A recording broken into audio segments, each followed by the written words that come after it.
Charleston Jamon White is known for a lot of controversial reasons, whether he resembles a fictional character that reminds you of someone of the Boondocks, or his opinionated stance on many topics like Bloods, Crips, BDs, GDs, rappers, white women, Chinese people, and King Von. Fuck King Von. And obviously, of course, how blatantly ignorant and disrespectful this man could be at times, no matter who it is or how old you are. You could be as demonic as Bloodhound Jeff, or as innocent as a newborn baby. He gonna disrespect you regardless.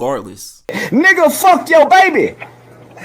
My daughter? Your daughter, nigga, fuck that bitch. But without a doubt, whether you love him or hate him, Charleston, in my opinion, has done something nobody else has even come close to doing yet. And that was outsmarting, outclassing, and out-trolling everyone on the internet, just to get his point across about how ignorant and detrimental black culture really is to the black community, while ironically being just as flawed and ignorant himself. And sometimes leaves you wondering, is this really all a facade, or is it the person he truly always was?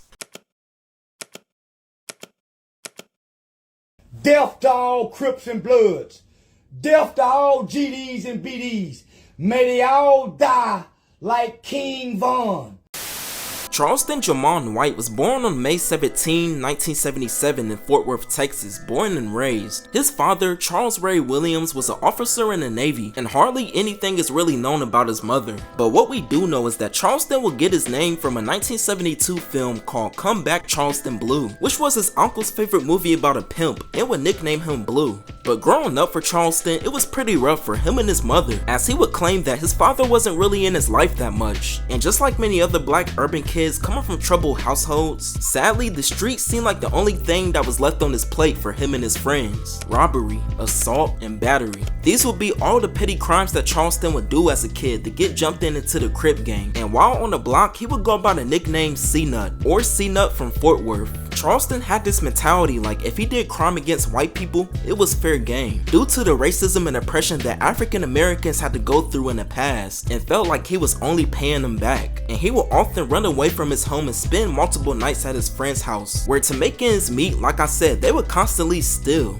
But on September 18, 1991, when Charleston White was 14 years old, him and 3 of his friends on one particular day planned on stealing starter jackets from Foot Locker. And in the process of stealing and trying to get away from the store, one white man named Michael Levy called them and tried to stop him, first by verbally confronting them, but when they didn't listen, he went on ahead and took the key out their ignition, which angered Charleston's friend Anthony Doolittle, where he would take the gun out and fatally shoot and kill him only 5 days after his marriage. And from this moment on, this would change Charleston White's life forever.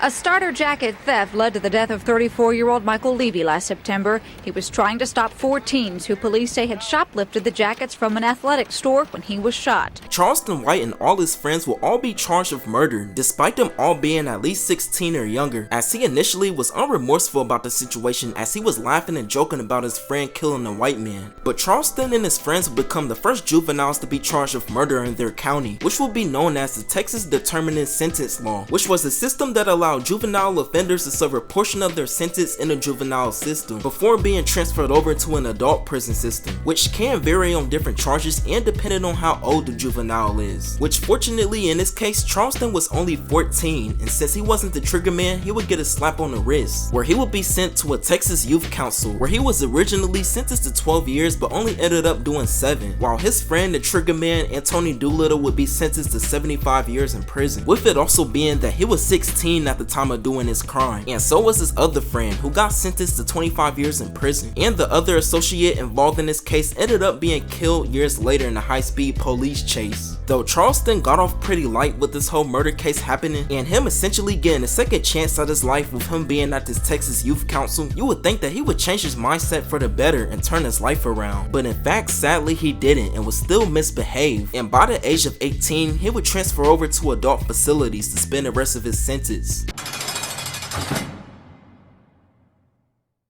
Or so he thought he would, but instead a lot of the youth council members there pleaded with the judge and wrote letters not to transfer him over to adult facilities, due to them feeling like Charleston had potential to be somebody one day, and sending him to that facility would steer him to the wrong direction in his life. And the judge would miraculously agree with them, where Charleston would get sent back to state school to reform his life. Charleston's mindset and outlook on life would change from this incident after these people went out their way just to make sure that Charleston could have a future still. And Charleston promised to repay them back by joining mental programs like taking accountability, learning how to treat people, being remorseful, taking responsibility from his actions, learning the sense of his own morals, and most importantly, learning how to empathize with others. But as he got back out into the free world at the age of 21, only a couple months later, he would be arrested again in Oklahoma for drug trafficking 10 pounds of marijuana and being caught with 2 guns. But yet again, the law was on Charleston's side, cause he would take this case all the way to trial, which would later be determined as a mistrial, and the judge and the prosecutor will offer him an ultimatum, either 6 months in prison boot camp or 5 years of deferred adjudication probation. Charleston would choose the probation, and he would come to the realization that if he don't change his life around, that he would end up just like the rest of his friends, doing decades in prison. And in 2009, with him having a daughter, really encouraged this mindset.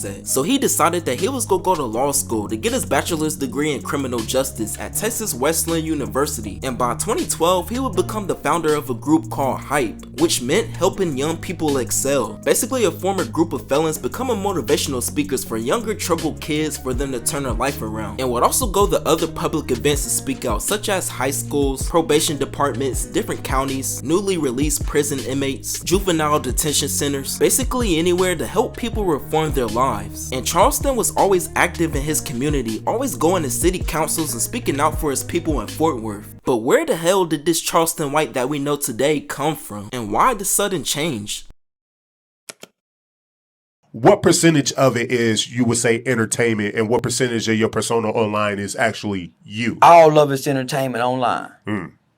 All of it's entertainment online. The Charleston White that we know today is clearly not the same man that was helping young people excel just a few years ago, as he's more popular than he's ever been, playing this provocative character. But you into my dick though, gay ass nigga. But Charleston, before the fame, when he was just a regular guy just trying to help out the youth in his community in Fort Worth, nobody of stature in Texas was really going out the way to publicly support Charleston's message. A lot of people of the youth didn't really find this whole hype movement that engaging, no matter how hard that Charleston would push his positive message to the city. He really wasn't getting the social media attention that he felt like hype should have gotten, and most importantly, city officials from Fort Worth seemed like they prioritized celebrities over reform groups trying to give out a positive message to the youth. And it was at this moment, this is definitely the last straw for Charleston, and knew that if he wanted to get his message out there, he had to do it a different way. Everybody know that in Atlanta, nigga. Your mama got wet pussy, your sister like to get fucked in the ass, and you a straight up hoe, nigga. Die like Nipsey Hussle, then kick that bitch in the head. He ain't nothing but a gang banger. What you gonna do then, nigga? What you gonna do then, nigga? What you gonna do? Don't even do that here, bitch ass nigga. Show love to a nigga neighborhood.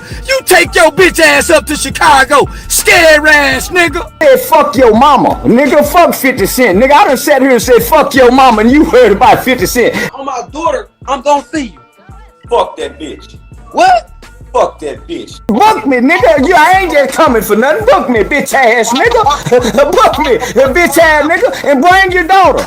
And bring your daughter, nigga. I ain't playing with you, nigga. Nigga, I ain't playing with you then. You gay, nigga. Can't no nigga tell me a motherfucking thing. You got to kick my ass. And that don't even do no good. By no means I'm making this video to defend Charleston White or justifying any actions that he's done that cause pain to many people, but I do want to give you a better perspective on why he's doing what he's doing, whether you agree with it or not. Society today is weird, especially on the internet, cause we always talking about wanting to see more positive things to happen on a day-to-day basis, but yet when it does happen, we hardly ever care and be too worried about who's dying or who said this or who said what about who. We often as people always give way more attention to negative headlines more than positive ones, and that's really the emphasis of Charleston's character in a whole nutshell. As much as people hate what he says or hate his statements, everybody always want to hear what he says now when something happens, whether bad or good, and Charleston realizes that, so whether he's gonna be Uncle Ruckus one day and a snitch the next, it doesn't matter, cause people always gonna care about what he talks about or what comes out his mouth, and it gets to a point where you can't really blame him and you gotta look at yourselves. Is Charleston really the problem that's what's wrong with the internet today? Or is it the people that feed into this negative behavior that enables him to go off like this? When he was the positive reform guy trying to help the community, nobody cared. But now that he's the advocate for dissing all deceased people and disrespecting little kids, everybody cares. So the problem is probably you. I want to know, when did you change into the person that you are now? Like, what incident happened that made you like flip the switch or flip the script? 15-year-old kid, man, Nakaya Stevens, was killed at an 8th grade party. Working in my program, he got locked up for a robbery that he didn't commit. And, man, I went and advocated to get the kid out for the robbery, and then he ended up getting killed. And watching the response of the community, right? A very well-beloved kid. Just another death, homie.